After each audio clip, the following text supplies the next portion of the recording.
салом ба ҳамаи шахсоне ки ҳоло бо мо ҳастед ва моро гӯш мекунед. Якчанд суханони пурмазмун аз хазинаи маърифат ба сайми шумо расонидани ҳастанд. ҳар як чиз дар зиндагӣ роҳи худро дорад ва роҳи ҷаннат бошад ин илм аст. хонфикрон танҳо бо илм пухта мегарданд. хоҳе ки роҳбари илм бошӣ, яъне соҳиб илм бошӣ, ғуломи меҳнат шав. аҷаб ин аст ки дар замонҳои пеш одамон барои ба даст овардани илм маблағ сарф мекарданд. ҳоло бошад аз сояи илм маблағ ба даст меоранд. ҳоло мо шурӯъ мекунем мавзӯи имрӯзаи хешро ки мавзӯи имрӯза системаи гардиши хун мебошад. дар ин ҷо мо дида мебароем дил ва рагҳои хунгар. аслан шурӯъ мекунем аз омӯзиши дил. дил дар куҷо ҷойгир шудааст? Дил дар қафаси сина, каме дар нимаи чап ҷойгир шудааст. ин узви марказии системаи гардиши хун ба ҳисоб меравад. узви марказии системаи гардиши хун ҳамчун насос кор карда ҳаракати хунро дар рагҳои хунгар чӣ мекунад? Таъмин мекунад. ва дили инсон, андозаи дили инсон ба андозаи мушташ мебошад тахминан ва ин баробар аст ба 250-300 грамм. ҳоло мо дида мебароем сохти анатомии дилро. ҳангоми дидани сохти анатомӣ шурӯъ мекунем аз омӯзиши қабатҳои дил. якум қабат, ин қабати ки бо ранги сур ишора кардем, миокард, қабати мобайни дил мебошад. миокард маънои мио мешавад мушак.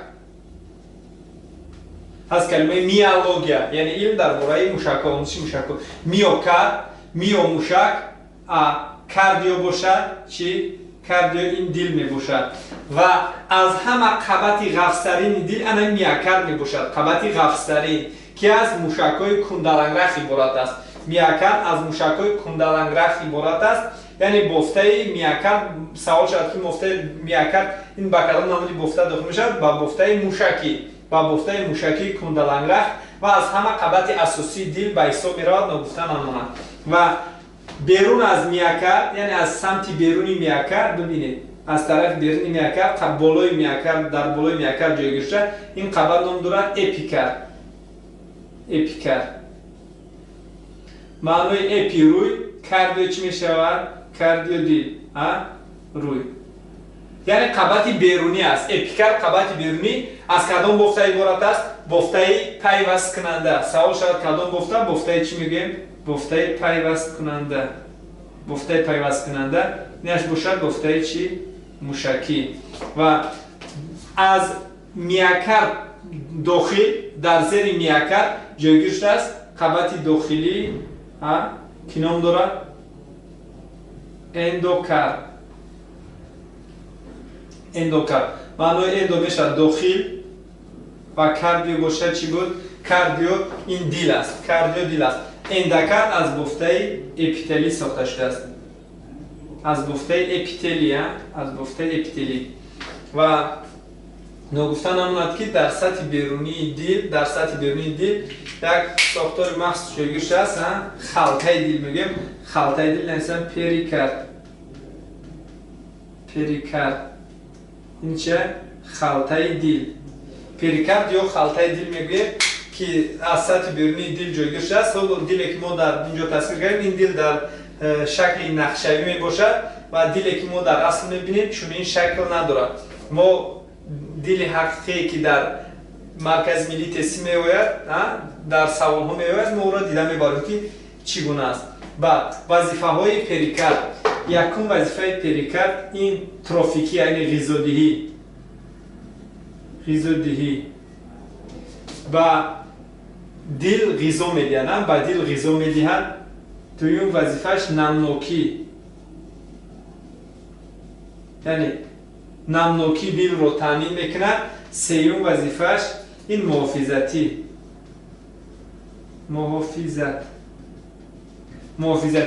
яъне аз самти берунии дил ҷойгир шудааст ва молишхӯри дилро аз қабурғаҳо кам мекунад. намегузорад ки худи дил ба қабурға расад.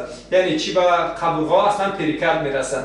фаҳмо, яъне молишхӯриро ба қабурғаҳо кам мекунад.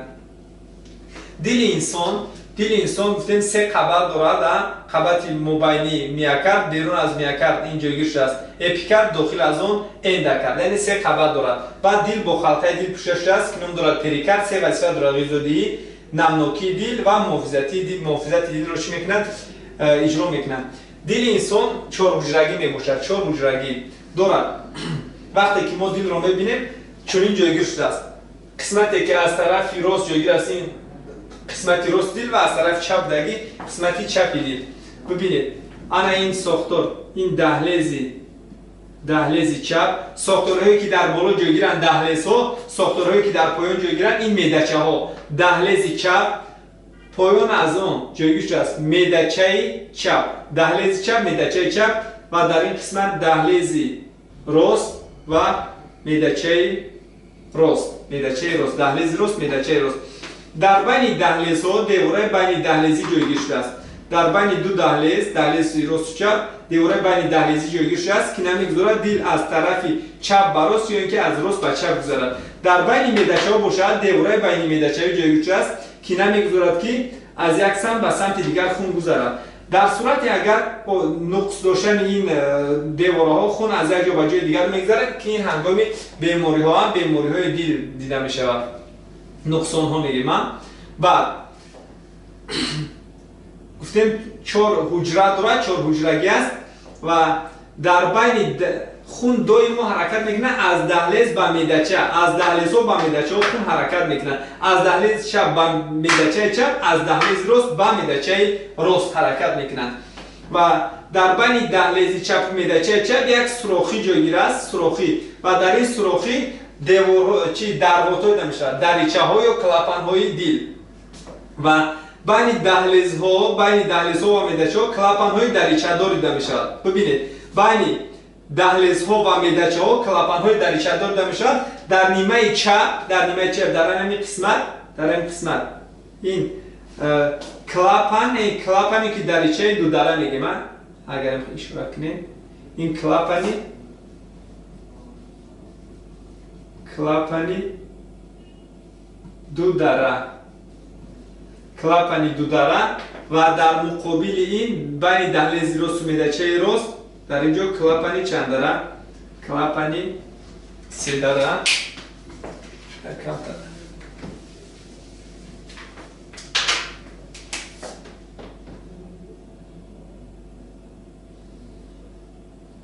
در اینجا کلاپنی سه دره. بعد کلاپنی دو دره رو میگن کلاپنی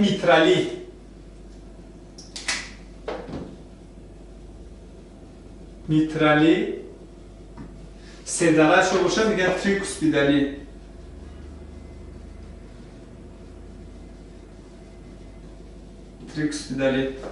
سینونیمشه. ما گفتیم دو کلاپن، اما در ما 4 تا کلاپن در میشه.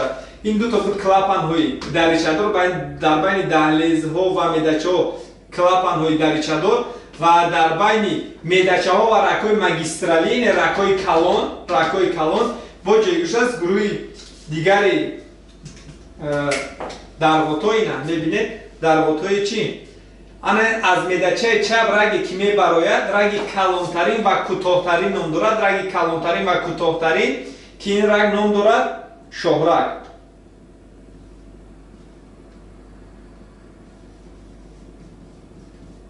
شاهرگ یا میگن چی؟ آورتا. و الان این کلاپنی که در اینجا میبینید شما یک تو کلاپن میبینید.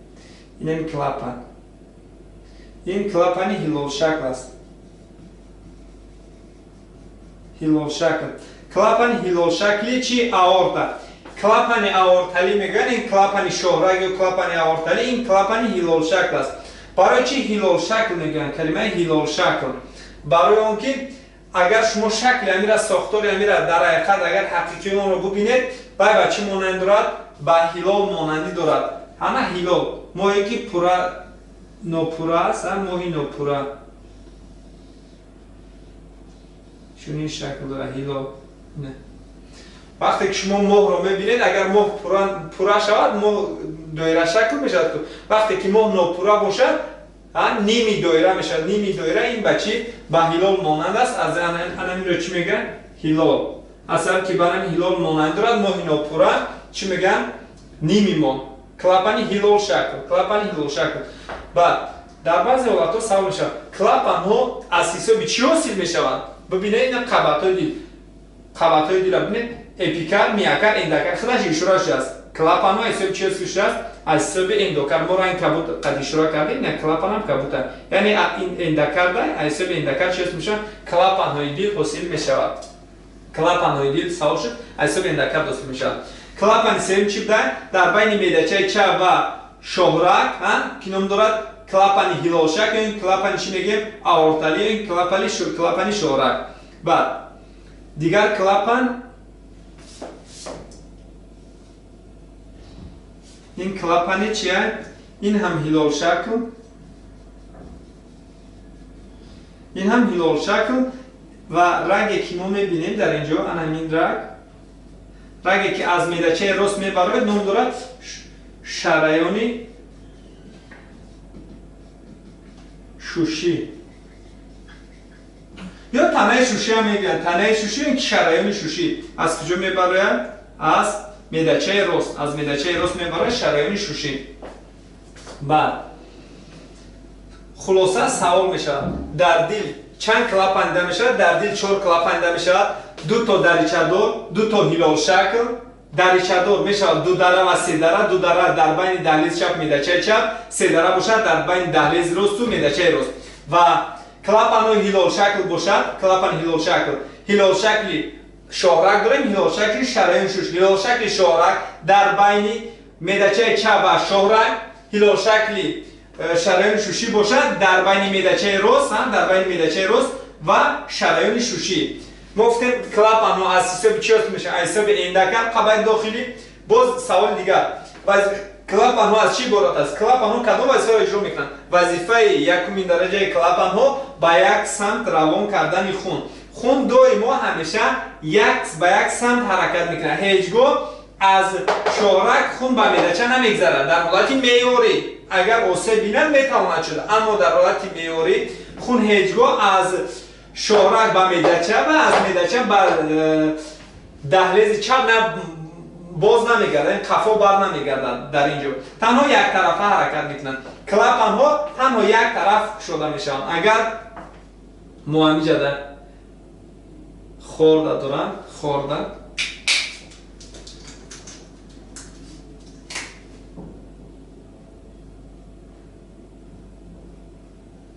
یک تاشو اشاره کنیم. بعد این دریچه ها در این خورده پیوست شده است. بعد در خورده پیوست شده نمیگذاره که طرف داخل روی شود. طرف قفا بینه. تنها طرفی سمت یعنی میدهچه چپ در این خورده طرف میدهچه چپ شده میشه. تنها طرف میدهچه چپ شده میشه و هیچگاه به طرف قفا حرکت نمیکنه. زیرا که آن را چی میکنه؟ خورده نگاه میدارد. خورده ای. بعد سوال میشود که در دل چند تا رنگ دیده میشه؟ وقتی که سوال دادن که در دل چند تا رنگ دیده میشه؟ در دل 8 تا رنگ دیده میشه. ببینید نام دارن. شهرک در از میدهچه چپ میبرنه که با میدهچه چپ پیوست شده است. شهرک یا آورتا. شهرک یا آورتا. در میدهچه راست شریان شوشی و تنه شوشی 2 تا. بعد در همینجا ما کلمه شریانی را گپ زنیم. ما داریم کلمه شریان، داریم کلمه ورید. رگ‌هایی که توسط آنها خون از دل برآمده به عضوها میرود. یعنی رگ‌هایی که توسط این رگ‌ها خون از دل به عضوها میرود رگ‌های شریانی میگویند. شهرک یعنی آورتا به رگ شریانی داخل میشد. از شریان شوش تنه شوشی میگن. تنه شوشی به کدام گروه رگ‌ها داخل میشد؟ تنه شوشی این به رگ‌های شریانی. شهرک به رگ‌های شریانی. برای چی؟ برای اینکه توسط این رگ‌ها خون از دل به عضوها میرود. برای چی شهرک میگن؟ این آورتا. شهرک رگی کلانترین و کوتاه‌ترین میباشد که خون را به تمام عضو بدن پهن میکنه. از همین شهرک به تمام قسمت‌های بدن ما خون حرکت میکنه. سر، گردن، دست، پای، تمام قسمت‌ها. و شریانشی برای چی شریانشی میگن؟ شریانشی برای اون میگن که این رگ خون رو از دل به کجا میبرد؟ به شش میبرد. از سببی که حرکت یعنی میل اون به شش است و تنه شش برآمده در رو به دو قسم تقسیم میشه، طرف راست و طرف چپ. طرف چپ و طرف راست. برای که ما دو شش داریم که شش طرفی راست، شش طرف چپ تقسیم شده، بعد دو شش چی میکنه؟ میرود. و بعد رگ‌های شرانی بود. رگ‌هایی که خون رو از عضوها جمع کرده به دل میآورند، نام دارد رگ‌های وریدی، یعنی وارد کننده. رگ‌های شرانی قطعی میبراید، رگ‌های وریدی قطعی میدراید. اگر سوال شد که همیشه دلخواه گردش خون از کجا آغاز می‌یابد، این حرکت از کدام قسمت میبره؟ از میده‌چه‌ها، یعنی از میده‌چه چپ، از میده‌چه راست. از میده‌چه چپ همینجا اگر ما با سهم شما راستیم، از میده‌چه چپ شهره قطعی دوری کلان میبره. از میده‌چه راست توسط تنه شوشی دوری خردی گردش خون میبره، آغاز میشه. حالا مورد میبره. بعد رگ‌هایی که توسط آنها خون از عضوها به کجا میاد؟ به دل، یعنی به دهلیزهای دل اومده وارد میشن، رگ‌های وریدی مینامند. همین 4 تایی که ما میبینیم در دهلیز چپ 4 تا رگ اومده میریزه، اومده پیوست میشه، نام دارد وریدهای شوشی. برای چی وریدهای شوشی؟ شریان شوشی گفتیم به شش میرود، خون رو به شش میبرد. وریدهای شوشی برعکس، خون رو از شش به کجا میان؟ به دل. به کدام قسمت؟ به دهلیز چپی دل. بعد دهلیز راست، در دهلیز راست دو رگ، در دهلیز چپ 4 تا رگ وارد شد، در دهلیز راست باشد 2 تا رگ. این یکی از اندام بالا خون رو جمع کرده میارد، نام دارد ورید خولی بالا و انا اینش باشد ورید خولی پایان. انا این اندام پایان خون رو جمع کرده میبرد و دهلیز راست. اینش باشد از اندام بالا خون رو جمع کرده به کجا میرد؟ به دهلیز راست. حالا ما دیدن میبریم دوری گردش خون رو. دوری گردش خون یعنی ما کمی پیش گپ زدیم، دوری کلانی گردش خون شروع می شود از کجا؟ دوری کلانی گردش خون شروع می شود از میده‌چه چپ. از میده‌چه چپ ببینید، از میده‌چه چپ کدام رگ می براید؟ شاه رگ. از میده‌چه چپ کدام رگ می براید؟ شاه رگ. رگ کلانترین و کوتاه‌ترین نگفتن نماند که از همه فشاری بلند مزدران همین شاه رگ است. همه فشاری بلند در کجا دیده می شود؟ در شاه رگ دیده می شود. از همه فشاری بلند در شاه رگ دیده می شود. و رگ کوتاه‌ترین و غلظترین اینچنین یازنده ترین می باشد، یازنده. بعد در اینجا گفتیم چی است؟ کلپن هلال شکلی شاه رگ. کلپن هلال شکلی شاه رگ، کلپن هلال شکلی آورتا میگیم. وقتی که میده‌چه چپ کشش میخورد، وقتی میده‌چه چپ کشش میخورد، هنگام کار دل ما داریم کشخوری میده‌چه ها رو، کشخوری دل رو میگن سیستولا، سوسچه‌هاش رو میگن دیاستولا. یعنی سیستولا کششخوری میده‌چه ها یا دهلیز ها، دیاستولا سوسچه‌ی میده‌چه یا دهلیز ها. وقتی که سیستولای میده‌چه ها میشود، وقتی میده‌چه کشش میخورد، این هنگام در داخل میده‌چه پر از خون بود. وقتی کشش میخورد خونیون حرکت میکند، در فشار در اینجا بلند میشد و این کلپن هلال شکل از طور که فشار بلند شد، یازش خور ترنگ شد، فشار در میده‌چه چپ بلند میشود، خون از میده‌چه به کجا میگذره؟ این کلپن هلال شکل شده شد، خون از میده‌چه به کجا میگذره؟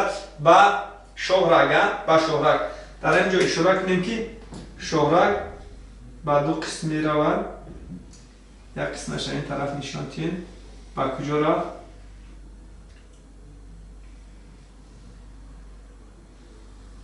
به اندام بالا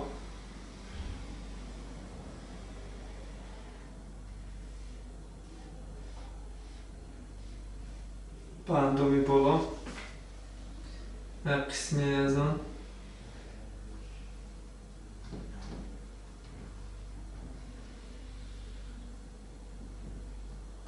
قسمی از آن حرکت کرده میاد به کجا؟ به اندام پایان.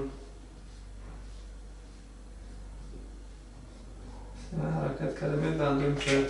ببینید این شهرک بودن، شهرک رای کلانترین و کوتاه‌ترین. وقتی که شهرک از میدهچه چپ میبره کمی از دیل دور شدن، برکای خردترین یعنی شریان ها، شریان اندازش میانه، اندازش خرد و از همه خردترین شریان این ارتریولا میباشد. به ارتریولا شهرک شریان میانه، شهرک شریان کلان است، شهرک یک شریان کلان، بعد شریان میانه اندازش میانه، اندازه دیامترش اندازش میانه و شریان اندازش خرد، اندازش خرد این ارتریولا است. و بعد از اون چی میشود؟ مویرک میشود. اینها چه؟ مویرک. و از اینجا از این قسمت برعکس با چی برمیگرده؟ وینولا وریچه. وریچه شده همش به چی؟ به یک وریدی، به یک رنگ وریدی مبادل میگردن، به یک رنگ وریدی مبادل میگردن. و ببینید همین رنگ شهرک در ترکیبش چی بود؟ پر از رنگی شهرک، این رگ‌های شریانی که ما دیدیم از در دور کلان، این دور کلان است که داخلشان پر از ماده غذایی و اکسیژن است، پر از ماده غذایی و اکسیژن. وقتی که به نزدیکی عضو بافته میروند، از داخل شهرک ما رنگ سرخ خطی شروع کردیم. چی میبراید؟ اکسیژن و ماده غذایی. اکسیژن و ماده غذایی به کجا میگذرد؟ اکسیژن و ماده غذایی به عضو بافته ها می رود، با عضو بافته ها و داخل این رگ خالی می شود از ماده غذایی و اکسیژن. چون که ماده غذایی اکسیژن رو می دهد و به جای آن چی می گیرد؟ دو اکسید کربن از عضو بافته ها، یعنی آب ماده های نالازم دو اکسید کربن رو گرفته،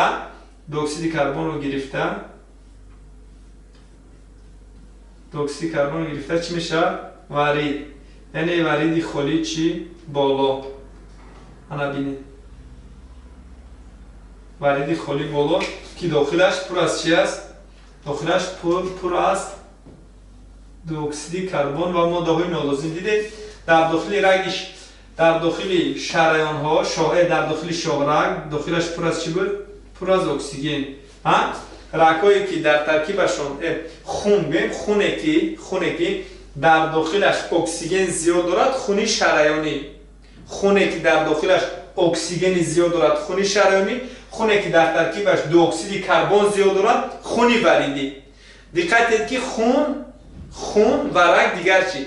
رگ ها گفتن رگ های شریانی، رگ هایی که توسط آنها خون از دل به عضوها می رود. چون که می تواند حالتهای شود که در رگ شریانی خونی وریدی حرکت کنند. این حادثه رو ما در دور خرد دیده می توانیم.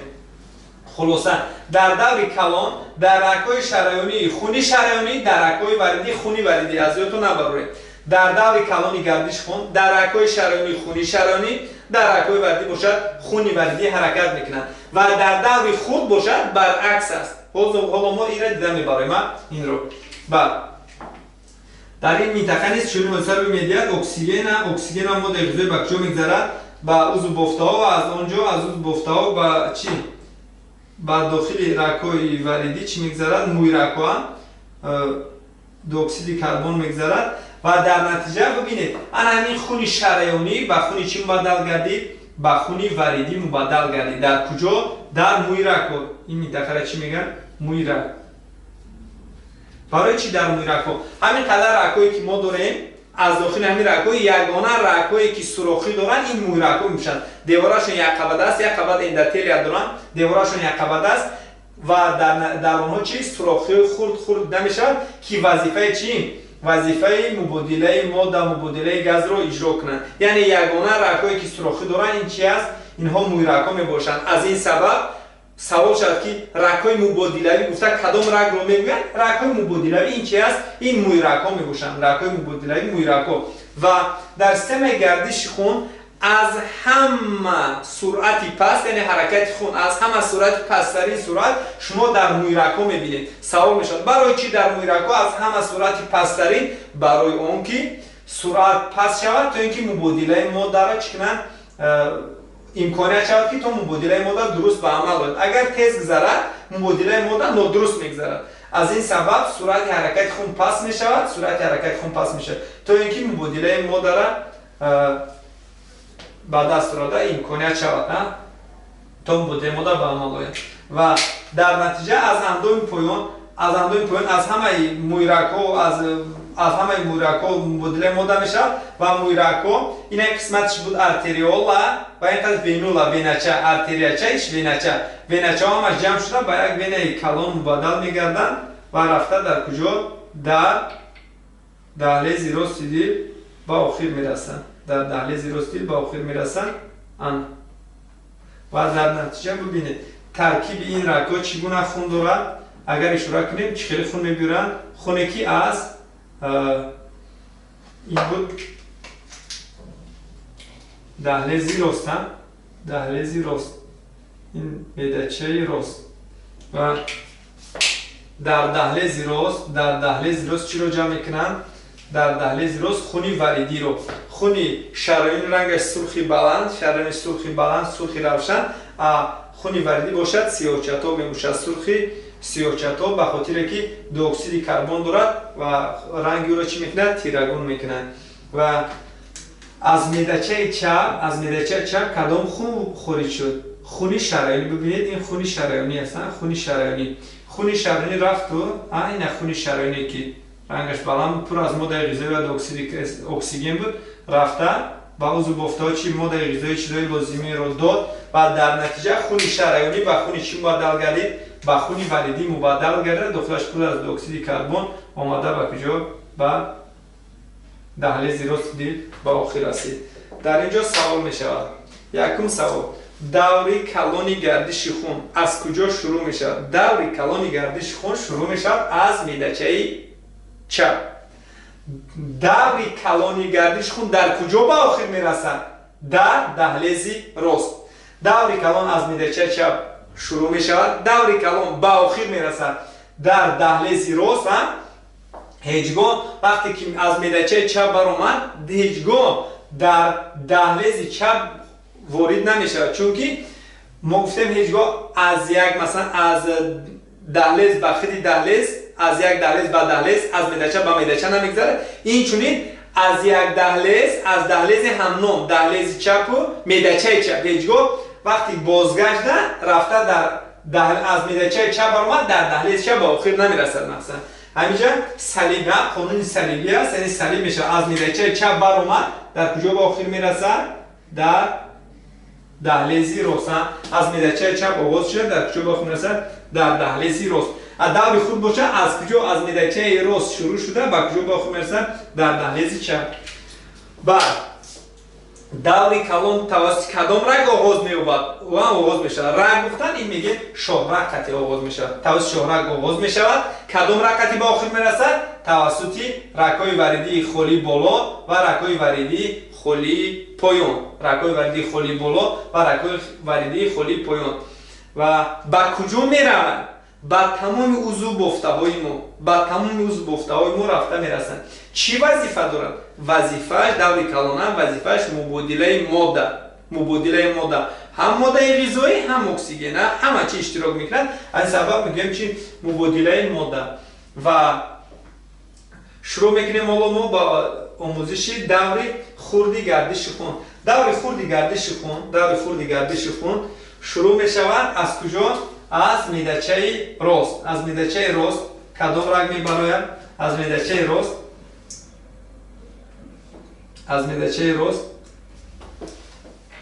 رگ شرایینی شوشی بوده.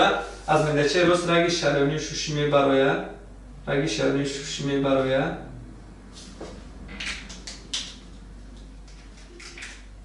اینجا کلاپنی هیلال شکل میبراید و به دو رگ تبدیل می‌یابد. تقسیم می‌شود. به دو رگ تقسیم می‌شود.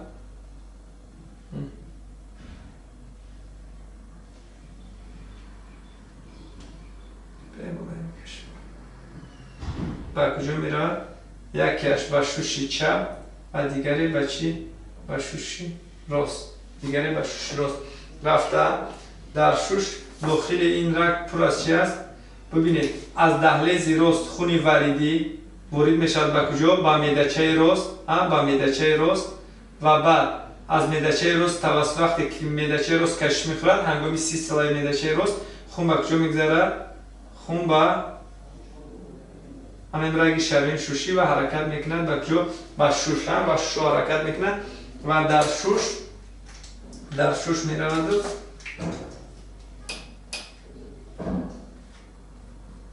رگ‌های مویرگ‌های خردترین در تقسیم میشود. این هم در آمده به چی؟ به مویرگ‌های خردترین تقسیم میشود و در این مویرگ‌ها همین رو اگر ما در رسم اینجا کلان نشان دهیم این حبوبچه‌های شوش است و در پایان آن چیزی شده است مویرگ‌ها و در اینجا از شوش چیکار میکنه؟ از هوا اکسیژن رو گرفت که در داخل حبوبچه اکسیژن است. اکسیژن از شوش به کجا؟ از حبوبچه شوش به خون میگذرد و از خون باشد دی اکسید کربن به کجا؟ به حبوبچه شوش و از آنجا به کجا؟ به سمت بیرون حرکت میکنه و در نتیجه در انمی شوش خون وریدی، یعنی خونی که از چی بوی بود؟ خونی که از دی اکسید کربن بوی بود، یعنی تازه میشود و به جای اون چی رو میگیرد؟ اکسیژن رو گرفته خون وریدی به خون شرایینی مبادل میکرده و ما در این منطقه چی میکنیم؟ رنگ رو سرخچه کنیم، یعنی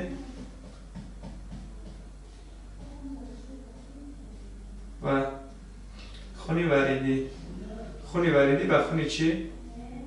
به خون شرایینی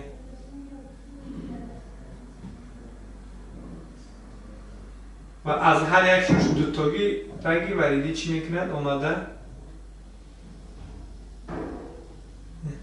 اینه یکی از رنگ‌های وریدی شوشی و اینش دیگر رنگی وریدی شوشی.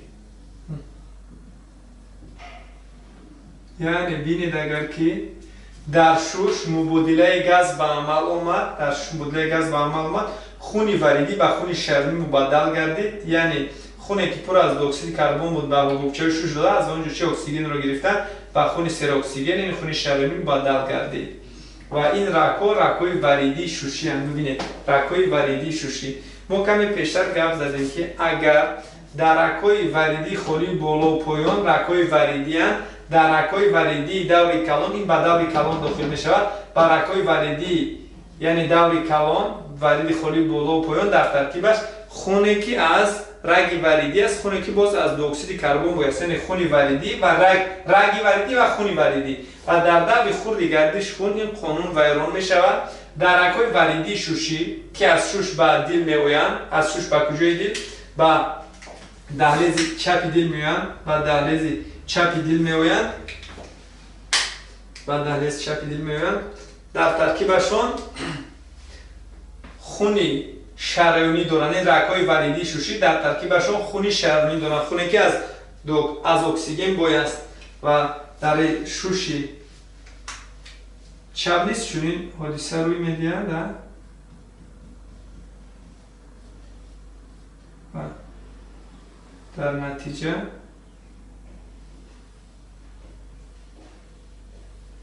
یک تا این دویمش از هر یک شوش دوتاگی چی؟ دوتاگی رگ وریدی شوشی به دهلیز چپ آمده میریزن و در اینجا چی رو میارن؟ خونی شرایینی و اگر رسما دقت طرف چپ دل خونی در طرف چپ دل خونی شرایینی حرکت میکنه، در طرف راست دل باشد خونی وریدی حرکت میکنه. فهمو؟ در طرف چپ دل خونی شرمی، در طرف راست دل خونی وریدی حرکت میکنه. دور خرد گردش خون از کجا شروع میشه؟ دور گردش خون از بدنچه چپ شروع میشه. با کدام رگ؟ با رگ شرایینی شوشی به کجا میرود؟ به شوش چی وظیفه دارد؟ مبادله گاز. بعد در کجا به آخر میرسد؟ در دهلیز چپ. کدام رگتی؟ با کدام رگ؟ با رگ‌های وریدی شوشی. چند تا رگ‌های وریدی شوشی؟ 4 تا. سوالی که در اول دادم در دل چند تا رگ دیده میشود؟ در دل 8 تا رگ دیده میشود. 2 تا رگ شرایینی، 6 تا رگ وریدی. از این 6 تا 4 تاش وریدی شوشی، 2 تاش باشد وریدهای خالی بالا و وریدی خالی پایان.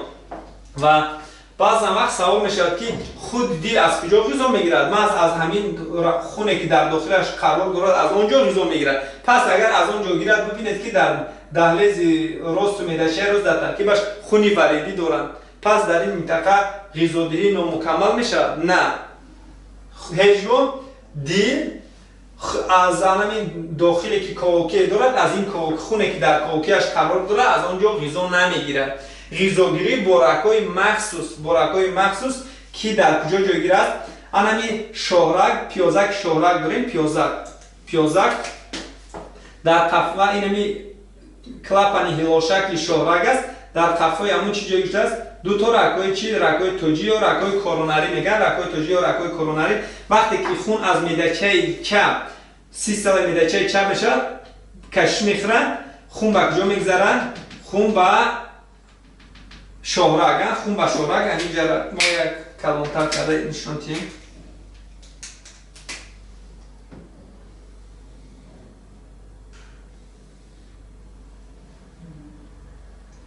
اگر این منطقه چی باشه؟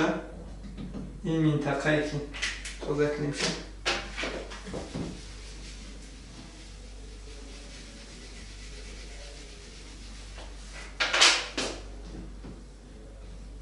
این شاهرگ باشه. این معده‌چه چپ. معده‌چه چپ وقتی که دل کشیم این معده‌چه چپ و در اینجا چی جایگیر است؟ کلاپن‌های هلال شکل. کلاپن‌های هلال شکل و در قفه این کلاپن هلال شکل دو تا رگ جایگیر است. رگ‌های کورونری میگن. رگ‌های کورونری و وقتی که خون از معده‌چه وقتی که خون از معده‌چه به کجا میگذره؟ به شاهرگ میگذرد. این رگ کوتاه‌تری و قفس‌تری گفتیم و خون به شاهرگ گذشت یک اندازه معین یک قوه کلان قد تاثیر میکنه و در نتیجه الان یازش میخوره.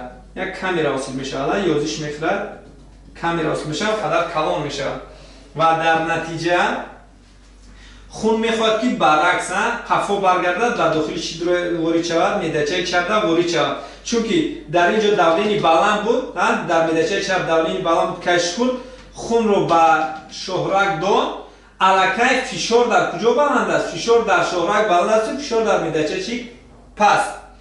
این المنتر قانون‌های فیزیکی است که در این مورد وقتی که فشار در شاهرگ بلند شد اون میخواد باز به کجا برگردد؟ به جای فشار پست. به جای فشار پست به معده‌چه چپ برگردد و در نتیجه کلاپن‌های ما گفتیم هلال شکل این کیسه‌چه مانند است. کیسه‌چه وقتی که خون قفا میگیرد این کیسه‌چه میده آب خون وارد میشن و کلان میشود. اندازش از دو طرف اومده محکم میکنن. محکم میکنن. یا اینکه هنگام بازگشت خون این کلاپن چی میشه؟ محکم میشه و طرف قفا خارج شده نمیشه که این خورده برای قپیدگی است. محکم میشه. هنگامی که خون قفا برگشت این هنگام کلاپن چی میشه؟ محکم. ما گفتیم واسه کلاپن یک حرکت یک طرفه خون کن. وقتی که محکم میشه خون دیگر با کجا؟ با معده‌چه چپ نرفته یک قسمش با کجا وارد میشود؟ با همین رگ‌های کورونری، رگ‌های افسری که این رگ‌های افسری خلاصه تمام قسمت‌های دل هم اصلا میکرد رو با چی؟ با خون تامین میکنن و حسابی همین غذا میگیرد. در بعضی ادبیات شما میبینید دوری سومی که ما دوری کلان دوری خرد گفتیم اینشون بعد در بعضی ادبیات دوری سوم میگن. دوری سوم که گفتن همین دور چی است؟ دوری خودی دلی است. دوری سوم این دوری میباشد که توسط رگ‌های کورونری سرجا با کجا تمام قسمت‌های دل رو با خون تامین میکنن. یعنی دل رو خودی دل رو غذا میدن و بعد دیگر چیزی که ما باید میگفتیم دوری خودی دلی دوری کلان و دوری خود. دوری کلان شروع میشد هنگام 30 ساعت کشخوری معده‌چه چپ. دوری خود باشه هنگام کشخوری معده‌چه راست و دوری خودی دلی ببینه معده‌چه کشش میخوره سیستم خون به کجا میگذرن؟ به شاهرگ و در نتیجه معده‌چه چی میشه؟ دیاستال سوست میشود و بعد فشار در شورک بالا شد قفو میگردد و این هنگام به میدهچه وارد نشد برعکس به کجا میرود توسط رگ‌های کوروناری به قسمت‌های دل وارد میشوند به قسمت‌های دل وارد میشود همین قطعی حرکت کرده خون به غذا دل رو با خون یعنی تامین میکنه. خلاصه گپ من چی است؟ یعنی دو سومی گردش خون شروع میشود هنگام دیاستولای میدهچه ها، هنگام سوزشوی میدهچه ها که فشار پس شد تا اینکه فشار در آورتا بالان شد حرکت کند به قفا چی کند؟ به قفا برگردد، به قفا برگردد. و حالا ما اینو کاری دل رو دیدیم، حالا در نقشه اینو باز دیده میبریم. قسمت دیگر موضوع رو این دقت داده باشید اگر دل از موشک کندالنگرخ عبارت است، یعنی دل قابلیت دارد که خود از خود کار کند. اینا میگن اتوماتیک دل، یعنی خود از خود کش خوردن دل رو میگن اتوماتیک دل. این از چی وابسته است؟ وقتی که سوال شده میاکارد، خودی میاکارد موشک‌های دل قابلیت خودکاری دارن خود از خود کش میخورن؟ نه، موشک‌های دل قابلیت خودکاری ندارن، اتوماتیزم دل دارن. دل وقتی که دل شد دقت چی فرقیت دارن در دل در دوره انکشاف جنینی دو گروه حجره هست میشه، حجره پورا تشکل یافته و حجره پورا تشکل نیافته. از حجره پورا تشکل یافته همین موشک‌های دل میاکارد حاصل میشه و اساساً به حجره پورا تشکل نیافته سیستم گذرانندگی دل حاصل میشود و اساساً همین سیستم گذرانندگی دل قابلیت اتوماتیک دل یعنی اتوماتیزم دل به عمل میاد و در بین وینه خالی بالا و پایان و دهلیزی راست، این بود دهلیز راست در اینجا گیره جایگیر شده است، گیره سینواتریالی.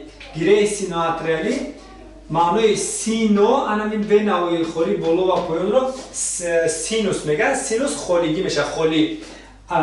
سینو یعنی سینوس دو تا وینه خالی بالا و پایان. اتریالی میگه اتریوم، این از لاتینی چی میشه؟ از لاتینی اتریوم این دهلیز میشه، یعنی گیره که در بین وینه خالی بالا و پایان در بین های خالی و بین وینه های خالی و کجا دهلیزی راست جایگیر شده است. این گیره رو گیره سینواتریالی میگن و در این منطقه گیره اتریو ونتریکولیاری، گیره اتریو ونتریکولیاری در بین اتریوم و دهلیز ونتریکولوس میدهچه در بین دهلیز و میدهچه جایگیر شده گیره رو میگن گیره اتریو ونتریکولیاری و از این گیره اتریو ونتریکولیاری یک بانچه میبراید نام دارد بانچه گیسه با نام اولین بانچه گیسه. بانچه گیسه و بانچه گیسه دارد پایچه راستی گیسه و دارد پایچه چپی گیسه. پایچه چپی گیسه پایچه پیش قفا دارد و از آن پایچه از پایچه ها چی میبراید؟ نخو. این نخو را میگن نخوی پورکینه، نامی اولیم هم با شرافتی اولیم پورکینه گذاشته شدگی است و آن نخوی پورکینه با موشک‌های دل کرد، یعنی با میاکارد یعنی موشک‌های دل شده پیوست شده است و این پوسی حاصل شده که این پوسه که استم گذرانندگی میکنند به میاکارد میده و اون چی میکنند؟ کشش میکنند و گیره سینواتریالی با اتریو ونتریکولر توسط نخوی بینگیرهی توسط نخوی بینگیرهی پیوست شده است. نخوی بینگیرهی پیش مابین و قفا نخوی بینگیرهی توسط نخوی بینگیرهی پیوست شده است. بعد در میار گیره سینواتریالی همین گیره از 60 تا 80 ایمپولس حاصل میکنه در یک دقیقه. از 60 تا 80 اگر اهمیت داده باشه میگن از 60 تا 80 اگر دل از 60 تا 80 اگر تپش داشته باشد در یک دقیقه میگن در حالت میاری. اگر از 60 پایان زد اگر دل از 60 پایان کار کرد اینا میگن زودی زدن دل سوز شده ایستاده است، یعنی برادی کم کاردیو دل یعنی کم زدن دل. اگر از 80 زیادتر زد میگن تاخیکاردیا، تاخی تز کاردیو دل تز زدن دل، زودی زدن وقتی تز شد 80 تاخیکاردیا کم شد برادیکاردیا. برای چی گرانیتس گفتن 60 تا 80؟ چون که گیره سینواتریالی در حالت میوری از 60 تا 80 تا ایمپولس حاصل میکنه. سوال میشد که دل از حسابی سیستم عصبی سیمپاتیک پاراسیمپاتیک داره کردنش از حساب اون کشش نمیخورد، اما دقت اگر از 80 بالا رفتن گرفته اگر این هنگام ممکن است از حساب عصب‌های سیمپاتیکی زودی زدن دل تست شود مقصد. اگر عصب‌های سیمپاتیک و پاراسیمپاتیک رو اگر قطع کنیم، ما اگر عصب‌های دل رو اگر بریم اگر نابسته از اون دل قابلیت دارد باز هم خود از خود کشف کرده. یعنی در کدام منطقه دل چی میشه ایمپولس، انا منطقه که ایمپولس میشه در گره سینواتریالی، اترینتریکولاری و نخوی گیسه. در آن منطقه یکم زوینو سیا، دوم زوینو اوه، سومش گیسه. در این منطقه چی میشه ایمپولس حاصل میشه و از بیان همین ایمپولس دل قابلیت دارد که چیکار کنه خود از خود کشف کنه. در این منطقه چی هست؟ یک گروه حجره ها هست، حجره‌ای که پیس میکر میگن، حجره‌های حاصل کننده ایمپولس و همین ایمپولس حاصل کردگی را به موشک‌های دل میدن و در اینجا کشش‌خوری موشک‌های دل به عمل میآید. کشش‌خوری موشک‌های دل و در گره 30 60 80 در گره اوه باشد، در گره اوه باشد از 50 پایون، از 50 پایون در چی پرکی بانچه گیسه باشد الکه 30-40 تا پایون. هر چقدر که از طرف سیاه به طرف پرکینی آمده اینه نخو افترولیم خیلی چی پرکینی اینه بانچه گیسه چه بانچه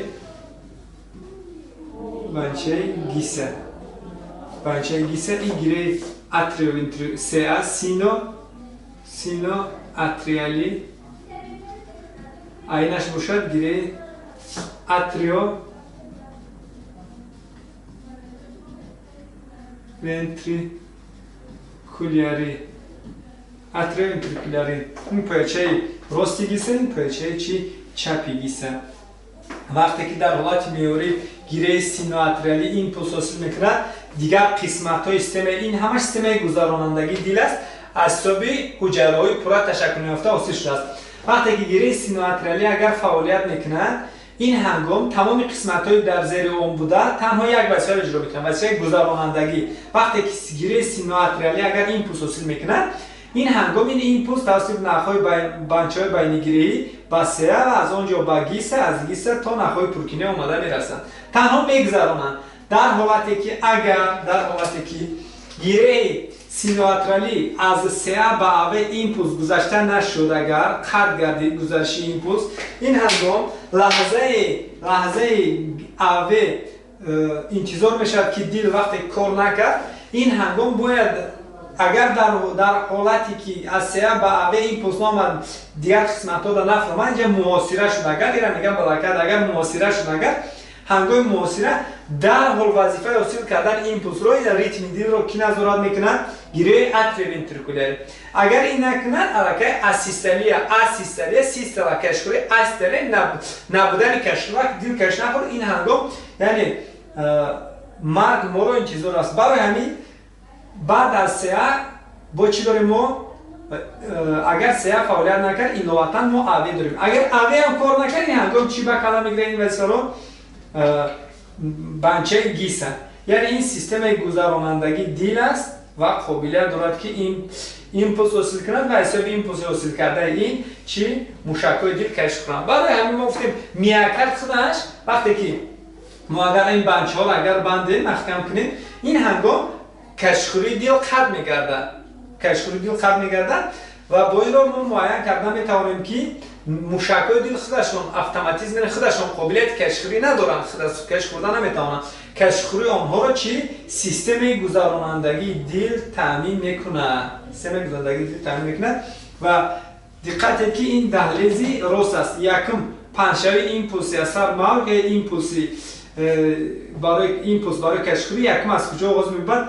از دهلیزی راست، بعد به کجا میگذرد؟ بعد به دهلیز چپ. یعنی کشخوری هم اول شروع میشه از دهلیز راست بعد چپ. خلاصه هر دو دهلیز کشش میخورن، دهلیزها کشف کردن یا میگن سیستولا. این وقتی که دهلیزها کشف کردن خون از دهلیزها به کجا میگذرد؟ به معده‌چه ها. وقتی که دهلیزها سیستولا این هنگام معده‌چه ها در حالت دیاستولن، یعنی سوستن و خون رو قبول کردن میتوانند. بعد از اونی که وقتی که دهلیزها خون از دهلیز به معده‌چه گذشت، معده‌چه ها کشش میخورن و خون رو به کجا میدهند؟ خون رو به شهرک و شریان شوش، خون رو به شهرک و شریان شوش میدهند. در حالتی کششخوری میدچه ها خون از میدچه به کجا میگذرد؟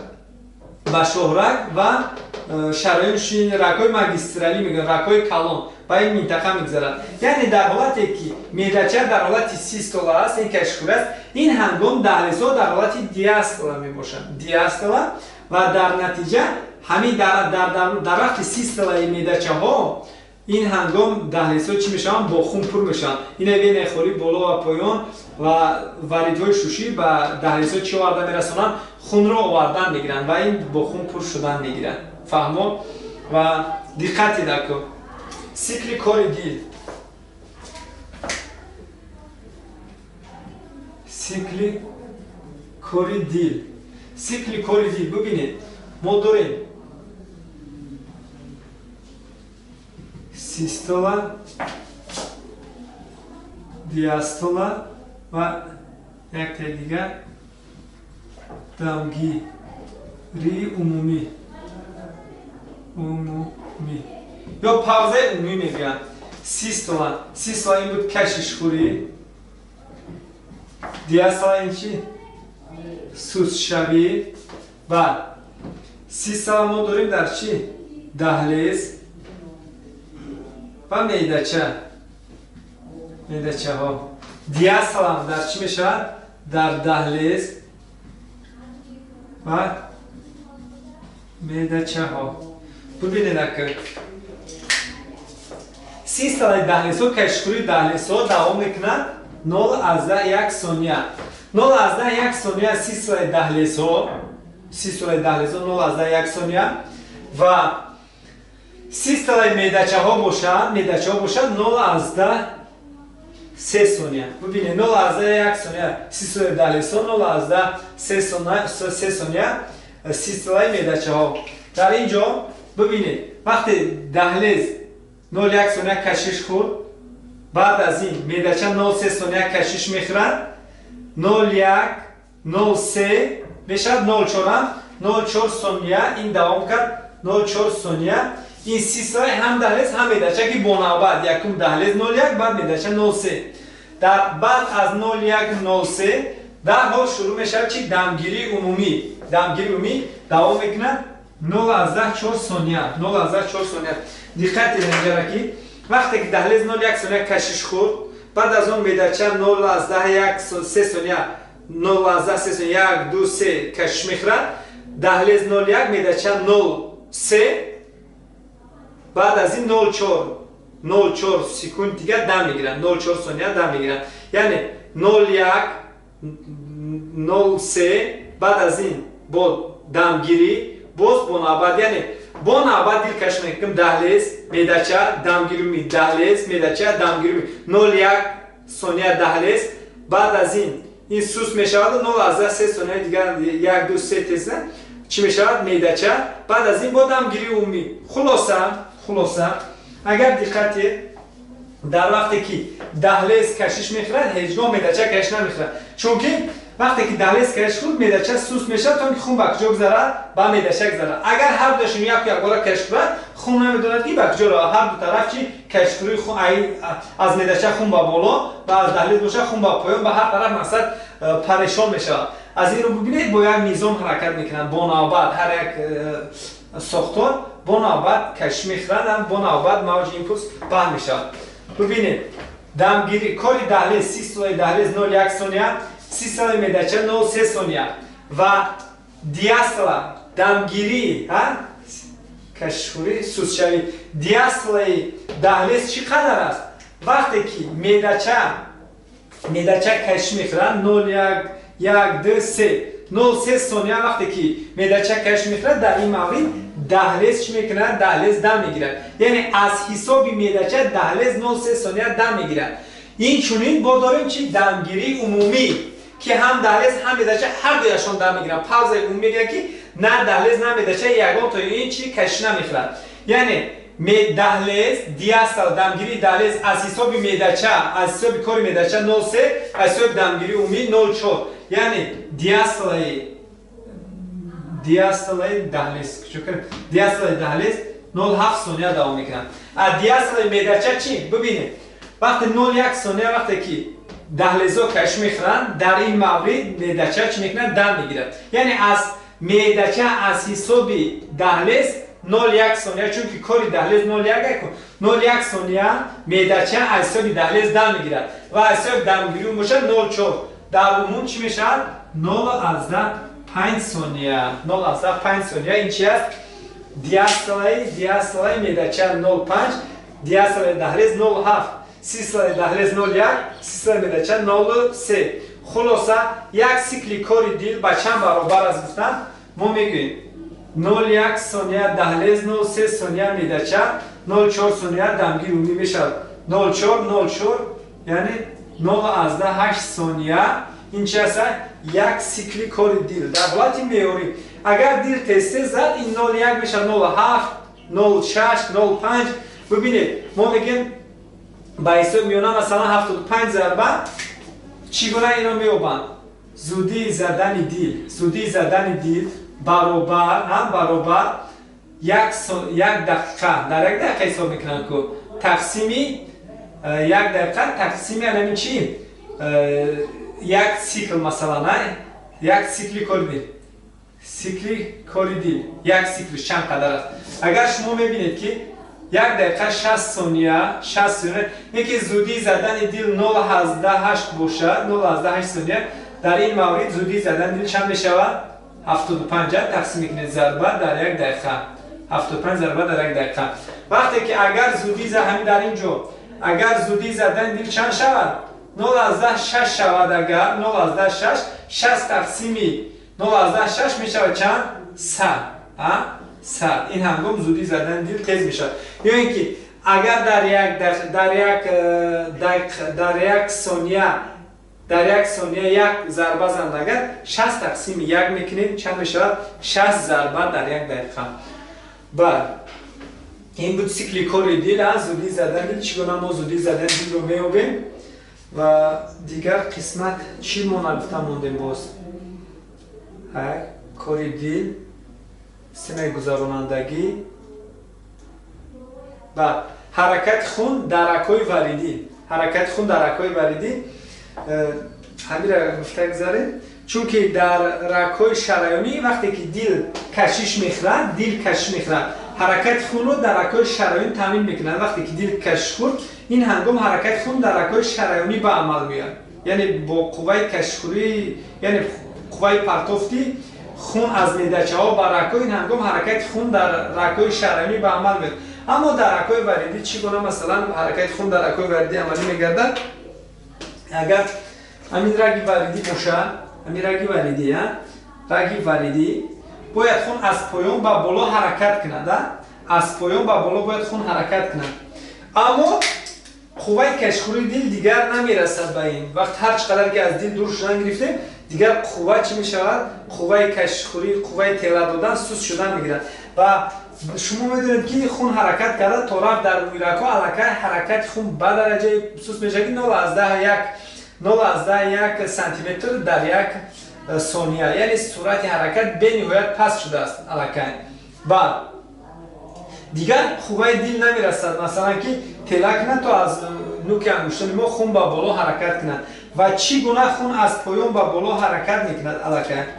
دقت باید خون از بالا به پایان حرکت کنند. یک چند خصوصیت دارد.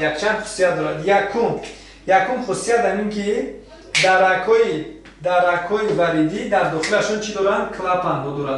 کلپن ها. این کلپن چی یاری میرساند؟ از ما دیده میبریم کلپن ها جایگیر شده است. یکم داشتن موجات کلپن. دوم در بری رگ‌های وریدی در نزدیکی آنها چی جایگیر شده است؟ رگ‌های شریانی. شما میدونید که رگ‌های شریانی قابلیت نبض زدن رو دارند. وقتی که نبض چیست؟ پولس با لپیشی دیواره چی؟ رگ‌های شریانی در جای سطحی وقتی که از معدچه با قوه بلند خون رو به شاهرگ میپرتاید، در این مورد دیواره شاهرگ به یازش موجوار لپیش میخورد و این موج لپیش در تمامی بدرازی رگ چی میشود؟ پهن میشود و در هر کجایی که اگر همین رگ‌های شریانی روی یکی جایگیر باشند سطحی این هنگام نبض آن رو چی دیده میتوانیم. نبضی که رگ‌های شریانی بر دیواره رگ‌های وریدی تاثیر میکند، این هنگام کمی زیر میکند، رگ‌های وریدی رو کمی زیر میکند. هنگام اگر ما همین رو زیر کنیم خون فقط یک طرف حرکت کرده میتونه، به طرف بالا. وقتی که همین از طرف اگر زیر کردیم این هنگام خون حرکت میکند به کجا؟ به بالا. میدان بالا بر اومده تا به چی دل اومده میرسه. یکم خاصیت داشتن کلاپن، دوم خاصیت نبضی رگ‌های شریانی، سوم خاصیت در نزدیکی دربر رگ‌های وریدی چی جایی است؟ باز موشک‌های اسکلتی. وقتی که موشک‌های اسکلتی تونوس دارن، اگر موضوع سه مسئله بهتون نباشد، مغزی میونه دوی ما با موشک‌های اسکلتی ایمپولس روان میکرد، یعنی ایمپولس روان میکرد به خاطر که در حال تونوس بودن ترنگی برای چی لازم است. این ترنگی میجی خدن رگ‌های وریدی رو میجی خدن زیر میکنن تا اینکه هنگام زیر کردن خون از یک قسمت به قسمت دیگر بالا برآمده حرکت کردن میگیرن. و دیگر خاصیت چهارمین این است که چهارمین انمی رگ‌های وریدی خالی بالا و پایان فشارشون فشاری منفی است. از همه فشاری پستری فشار من در کجا است؟ در انمی رگ‌های وریدی. دقت، سرعتی از همه پس در موی رگ، فشاری از همه پس در وریدهای خالی بالا و پایان، سرعتی از همه بلند در شاهرگ، فشاری از همه بلندم در شاهرگ. یعنی شاهرگ این رگی که هم فشار و هم سرعتش بلند است، اما سرعتی پس باز میگم در موی رگ است، فشاری از همه پس در چی؟ در بین خالی بالا و پایان. و این فشار پس یعنی از فشار اتمسفری پست است، میگه فشار منفی. این فشار منفی قابلیت جنبش رو دارد، میکشد بخشش و همین در قفسه سینه فشار خودش منفی است. منم از وقتی که میکشد از طرف پایان میکشد و حرکت خون چی میشه؟ آسان میشد برای بالا برآمدن. این خاصیت چی؟ چهارمین فشار منفی قفسه سینه، فشار منفی رگ‌های وریدی خالی بالا و پایان. و همین حرکت خون رو چی میکنند؟ حرکت خون رو تامین میکنند در رگ‌های وریدی. حرکت خون رو تامین میکنند. دیگر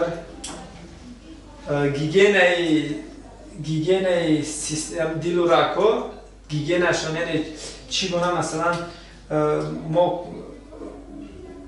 ما احتیاط کردن میتوانیم چی دل رو سیستم گردش خون رو. اگر شما نیکوتین سیگار وقتی که استفاده میکنید، این هنگام دودی تماکو در اینجا رگ‌های کرونری داشتید که رگ‌های کرونری این رگ‌های کرونری خطی دل غذا میگیرید. یادتون باشد از قسمت پیشتر ما گپ زدیم وقتی که رگ‌ها تنگ میشوند این هنگام با دل غذا کم وارد میشود، یعنی با دل غذا کم میرود. وقتی که غذا کم رفت در اینجا چی میشه؟ ایشمیا یعنی نارسایی غذا اکسیژن و غذا که در نتیجه چی میشه؟ یک درد سخت فرا میگیرد قفسه سینه رو. وقتی که این جریان اگر دوام کردن گیرید در نتیجه همین قسمتایی که نارسایی اکسیژن میشن حجره‌هاشون میفوتن، محو میشوند که این روند رو چی میگن؟ اینفارکت، سکته دل، یعنی سکته حجره‌هایی که قسمت‌هایشون چی کردن؟ محو شدن. از این سبب استفاده همین نیکوتین به نهایت خطرناک است، ضررناک است. باز دیگر مشق جسمانی، اگر شما مشق جسمانی اگر میکنید همون قدر فعالیت سیستم دل و رگ‌ها خوبتر فعال میشن، خوبتر فعالیت میکنن. چقدر که اگر از مشق جسمانی دور میشه همون قدر به سیستم گردش خون ضرری زیادتر دارن. خیلی تشکر برای دقتتون.